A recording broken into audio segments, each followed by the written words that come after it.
Unhappy AEW talent are more open to joining WWE following Penta's debut. We'll talk about that. Plus, a WWE International Premium Live event plan has been revealed, and Triple H is teasing the return of a major star. It's all in the Cultaholic Wrestling news right now. Still reeling this week from the debut of Penta. Oh, yes, we certainly are. How's it go? Zero. Miedo. Stalagmite, stalactites. That's the one.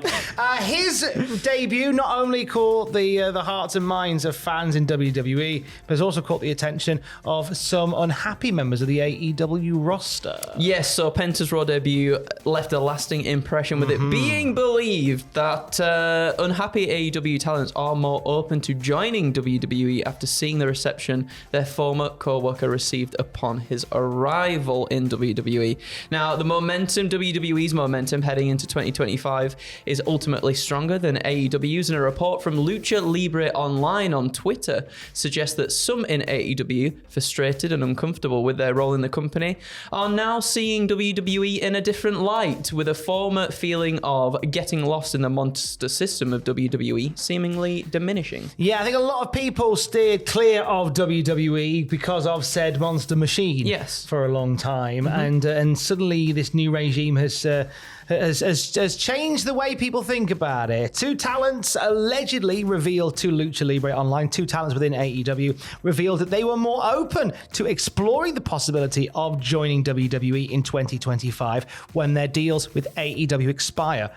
This is on the back of Penta's debut, because it proves how much WWE are more focused on letting the talent be the talent, if you know what I mean. Yeah, for sure. But not only just the debut of Penta and the way that he was treated like a star the moment he burst in, but also the treatment of guys like Lexis King and Ethan Page upon their arrival in the NXT system. These have been driving factors for them. Also been suggested that administrative and culture changes within WWE has made them a bit more of an attractive proposition to people who otherwise, as Andrew said, would have maybe avoided them altogether. And AEW being on the old resume is a very attractive bargaining chip as well. And I think this is obviously, there are obviously people within AEW who are happy being in AEW. Absolutely, yeah, of course. Goes without saying, but there are some, and you know, there's names that we've talked about in these videos for a while who aren't happy in being in AEW and are looking for other things. And I think the way Penta has been presented has given a lot of hope. Absolutely, yeah. I guess sort of one worry would be, getting lost in the monster system of WWE. I know here some talent apparently saying that that feeling is kind of going away, but I guess at the same time, whereas once we had people being released from WWE and then going to AEW, then I guess maybe there's always the worry, maybe from a fan perspective, that could carry over if that starts sort of like happening. I get people go from AEW and then go to WWE, but might not necessarily sort of, reach the heights that some of the other talents have done so. However, I guess one sort of side of it as well, saying that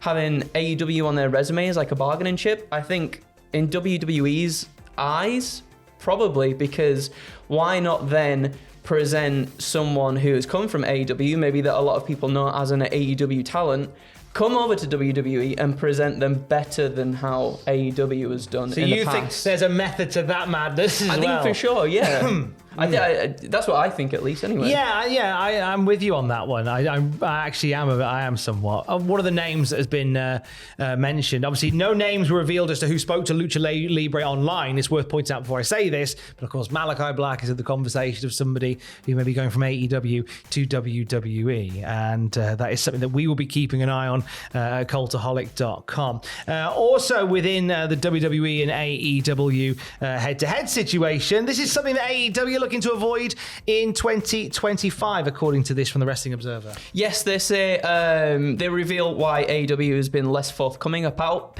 announcing pay-per-view dates in recent months, saying AEW has been trying to keep dates under wraps more after last year's listing of all dates months ahead led to WWE then running a house show on the 28th of December in Orlando, since AEW had already announced that day 8 months in advance. So while WWE outdrew AEW on that day, AEW's show was successful and came only a few hundred tickets from selling out. So whatever damage in that case was minimal. We saw recently as well Saturday night's main event announced for the same weekend as All in Texas. Yep. So we're seeing that a little bit more with WWE.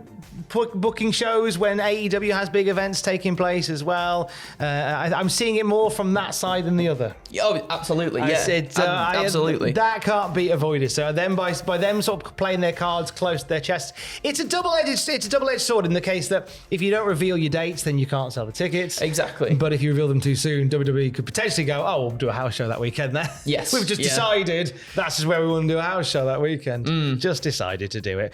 Speaking of WWE events, announced just recently, President Nick Khan of WWE, not of America, he's revealed that WWE are going back to Paris, France, for a premium live event. The second PLE from France, following on the major success of Backlash France. Phenomenal. Phenomenal. Unreal.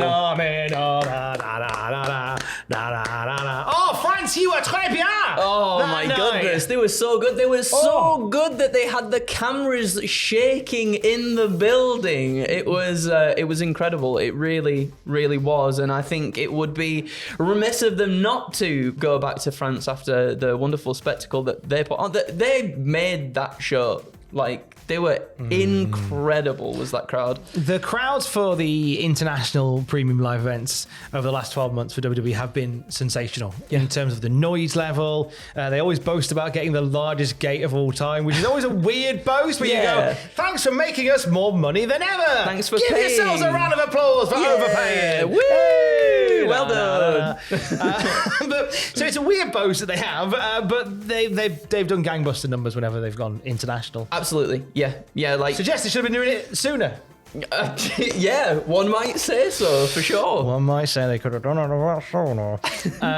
There was obviously a lot of conversation this week about Backlash, with speculation that it was going to be in Mexico, thanks to comments made by Bad Bunny in Rolling Stone. Those turned out to be untrue. However, we end on a bit of Bad Bunny flavoured news, don't we? We do, yeah. So Triple H took to Twitter last night to congratulate Bad Bunny on his latest record, saying, "Congrats on the new album, San Benito. After listening, I can see it clearly. New tracks echo through the stadium while you make your way down the aisle to the ring.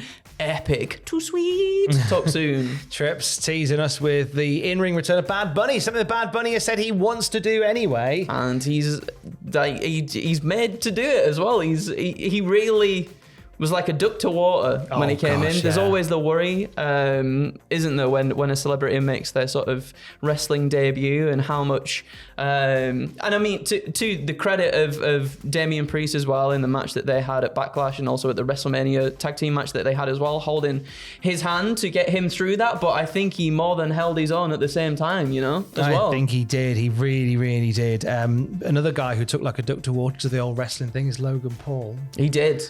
Bad Bunny versus Logan Paul. Oh, do you reckon? I think it's a match that there'll be purist wrestling fans who will be throwing metaphorical hammers in my general direction for saying, but I think it's something that maybe the online mainstream media world would be buzzing to see. That's the casual person who might not know a lot about the wrestling world seeing two of these big stars, I guess, clashing together. Maybe. And you seem reluctant to agree with me. No, I get it from a market perspective, but as a person who enjoys wrestling, no thanks. But but at the same time, I understand where you're coming from. For sure. I'm one of those annoying people that goes business stonks. We'll have more wrestling news across the weekend for you at cultaholic.com. Kiss. I love you. Bye.